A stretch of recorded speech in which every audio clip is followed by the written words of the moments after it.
संस्कृत में जब हम शब्द रूप के बात करते हैं तो इसका अर्थ हो जाता है शब्द के विभक्ति के साथ जुड़ करके शब्द अलग अलग रूप बनाते हैं जो अलग अलग लिंग के हिसाब से अपना रूप तैयार करके और हम उसे पढ़ते हैं। तो अभी जो शब्द हम लोग लेने वाले हैं वो है अकारांत पुल्लिंग का देव शब्द। तो इसके रूप को हम पढ़ने से पहले एक बार विभक्तियों के बारे में समझ लेंगे। संस्कृत एकमात्र ऐसी भाषा है जिसमें शब्द और विभक्ति का अर्थ हो जाता है कारक। तो विभक्ति के चिन्ह यानी कारक के चिन्ह जो हैं शब्द के साथ जुड़ करके शब्द के अलग अलग नए नए रूप का निर्माण करते हैं। यहाँ जैसा कि हम देख रहे हैं देवः देवौ देवा, यानी एक ही कर्ता कारक में ही यानी देव के संग अगर एक वचन में ये जुड़ जाता है, प्रथमा विभक्ति एक वचन में जुड़ता है ये शब्द, तो ये देवः बन जाता है। यानी देव ने, एक देव ने तो देवः, दो देवों ने तो देवौ, और अनेक देवों ने तो यहाँ पर देवाः। तो इस तरह से अभी हम ये देख लेंगे कि किस तरह शब्द कारक चिन्ह के साथ अपने रूप को बदल लेते हैं। तो पहले इसे हम एक बार समझ लेंगे और उसके बाद मैं इसके अलग से एक रूप को भी मैं एक बार पढ़ लूँगी। तो पहले अभी हम लोग सबसे पहले समझ लेते हैं। विभक्ति का अर्थ हो जाता है कारक चिन्ह। यहाँ जब शब्द रूप जब हम लिखते हैं तो एक वचन, द्विवचन और बहुवचन, यानी शब्द हमेशा तीन रूपों में जिस तरह से चलते हैं उसी तरह से यहाँ पर हम देखेंगे कि किस तरह से ये अपना रूप बदल देते हैं। प्रथमा यानी कर्ता ने, तो प्रथमा जब हो जाता है तो देवः एक देव ने, देवौ दो देवों ने, देवाः अनेक देवों ने।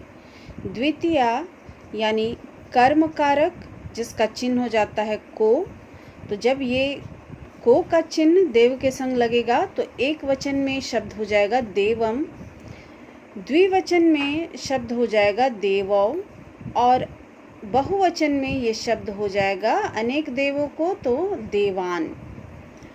तृतीया विभक्ति यानी करण कारक, तो करण कारक में हम देखते हैं कि चिन्ह होता है से अथवा के द्वारा।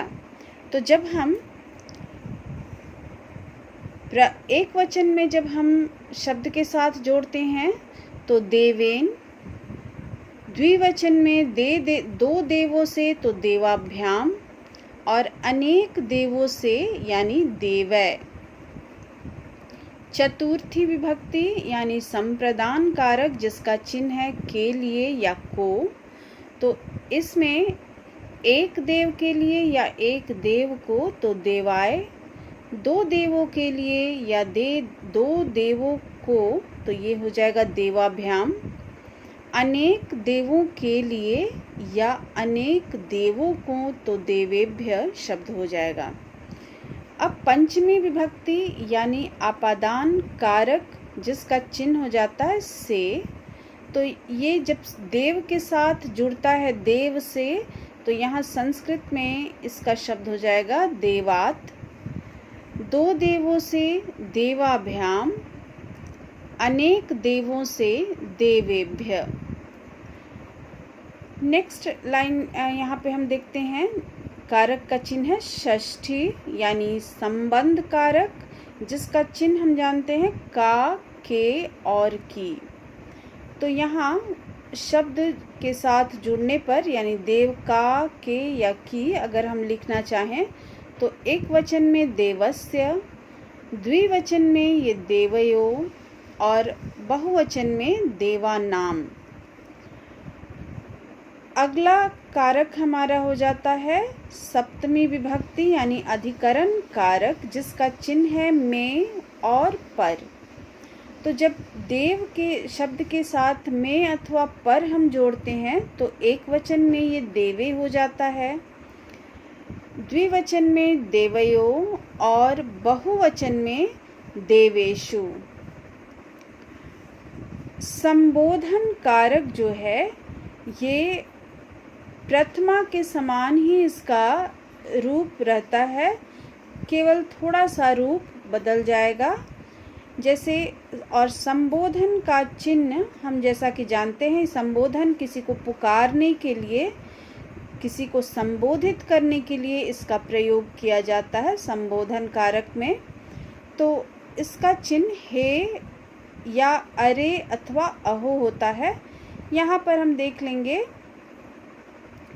देव, हे देव जब बोलना होगा तो देव यानी प्रथमा विभक्ति के समान ही है, लेकिन यहाँ पर देख रहे हैं हम प्रथमा विभक्ति में यहाँ विसर्ग है, ये विसर्ग केवल यहाँ हट गया है। द्विवचन में ये देवौ ही हो जाएगा, जैसा कि यहाँ हम देख रहे हैं यहाँ भी देवौ है। और बहुवचन में देवा ही रहेगा, यहाँ भी हम देख रहे हैं प्रथमा एक वचन में भी ये, बहुवचन में भी ये देवा ही है ये शब्द।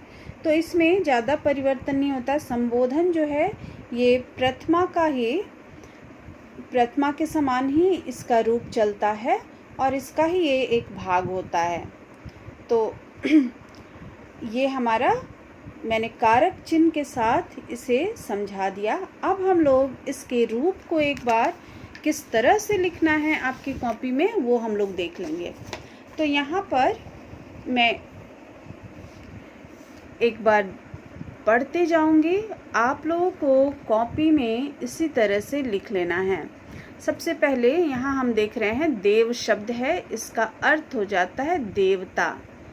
ये अकारांत पुल्लिंग शब्द है, तो ये हम ऊपर में इस तरह से शीर्षक देंगे कॉपी में। उसके बाद यहाँ विभक्ति लिखेंगे, यहाँ पे आपका नहीं दिया हुआ है लेकिन यहाँ पर विभक्ति लिखा जाता है। एक वचन, द्विवचन, बहुवचन इसी तरह से लिख लेंगे। अब हम आते हैं प्रथमा। ये यहाँ पर प्रथमा, द्वितीया, तृतीया, चतुर्थी, पंचमी, षष्ठी, सप्तमी और संबोधन, ये विभक्तियों को इसी तरह से लिखा जाता है।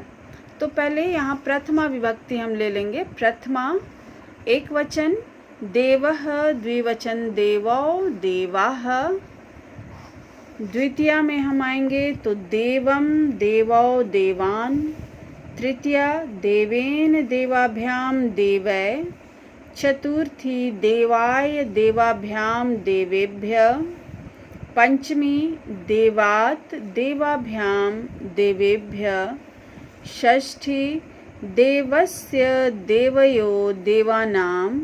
सप्तमी देवे, देवयो, देवेषु। संबोधन हे देव, हे देवौ, हे देवाः। तो ये हमारा रूप है देव का शब्द रूप। आप लोग इसी तरह से कॉपी में लिख लीजिएगा।